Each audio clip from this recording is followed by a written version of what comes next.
Us.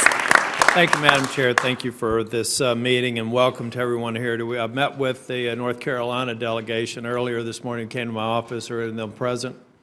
It was a huge organization, or a huge group, and I was happy to see them because this is something that I first got introduced to back in 1998, excuse me, with my own grandmother. I think it's very important. There are very few opportunities where the head and the heart kind of align in areas of public policy in such a compelling way as this issue. Clearly, if you've been touched by someone who's had Alzheimer's, you know the personal drain that it has. I was a caregiver along with my mother and my two aunts with my grandmother, trying to educate myself so that we could become better caregivers was a very important part of what I was doing. And a lot of that you understand just how our instincts for providing care are almost the opposite of what you really need to do to provide care that's in the best interest of the person suffering from Alzheimer's. So we have to spend far more resources today until we can find a cure on trying to provide the support and the education that the caregivers need so that you can enrich their lives and they're in a better position to enrich the lives of people who are suffering from Alzheimer's. So I, for one, intend to be an advocate. I got a purple tie on. I've also got purple socks on, by the way, and the pen. I want to start, actually, Mr. Pierce, I just want to thank you. I'm a relatively new senator. I've only been here for about 15 months, and people always ask me, what's it like being in the Senate? I always struggle to come up with ways to describe it. But from this point going forward, I'm just going to tell them it's happily combative. That's a good phrase. Mr. Peterson, and I want to come back to you, Mr. Pierce, but I want to start with you, Mr. Peterson. The chair lady asked you how that additional $1 billion will be spent. I supported and voted for the funding that increased the spending by 60%. Can you give me some sense of how that additional money will be immediately deployed? You were talking about funding clinical research for clinical trials for potential promising treatments or cures. How is that money that has been appropriated now, how's that going? What precisely are we going to see in terms of net new developments? Thank you for that comment. I think if you view the program on research from different perspectives, there's a basic science part, there's a clinical diagnostic part, and there's a treatment part.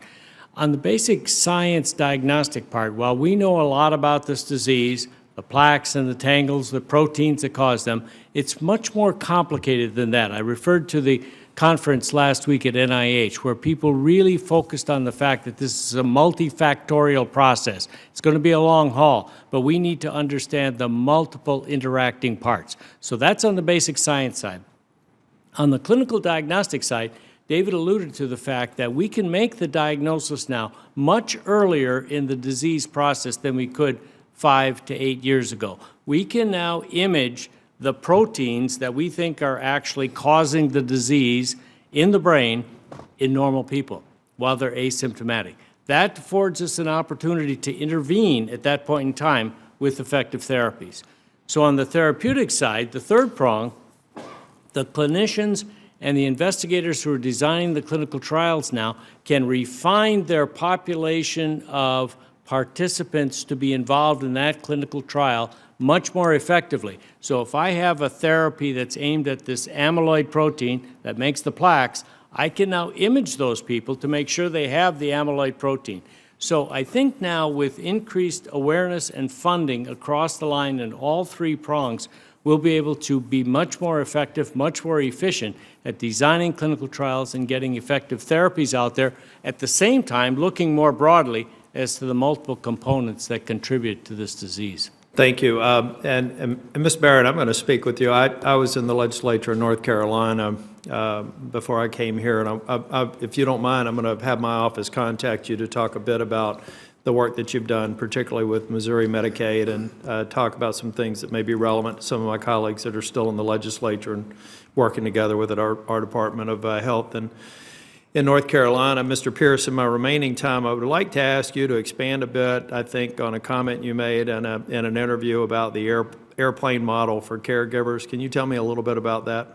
Yeah, it's, you know, on the airplane, they always say when the oxygen masks come down, put on your own mask first before helping others. And that is a pretty potent image for caregivers taking care of themselves and us taking care of them, that the stresses and strains and exhaustion and especially combined with frequently the age of caregivers makes them incredibly vulnerable.